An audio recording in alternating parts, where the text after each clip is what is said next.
नमस्कार दोस्तों, jubilee star Dinesh Lal Yadav का गाना आया है। जो गाना के नाम है सौतीनिया। देखिएगा तो एकदम देखते ही रह जाइएगा, क्योंकि मेरे हस्बैंड की शादी है। इस मूवी का गाना है, जो कि ये 7वां गाना है।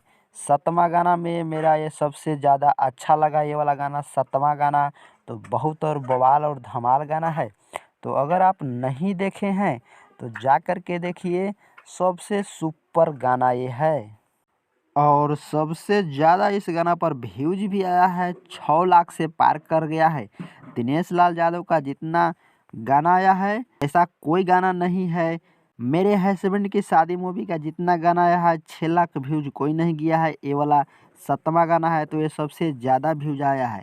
6 लाख व्यूज पार कर रहा है। गाना बवाल और धमाल है। स्टार्टिंग से ही गाना ये बवाल है, क्योंकि इसमें कॉमेडियल कुछ ज़्यादा इसमें है। तो जा कर के देखिए। DRJ रिकॉर्ड भोजपुरी के यूट्यूब पर धमाल मचा रहा है। दिनेश लाल यादव कैसे कर रहे हैं, कॉमेडियल कर रहे हैं, 2 शादी कर लिए हैं।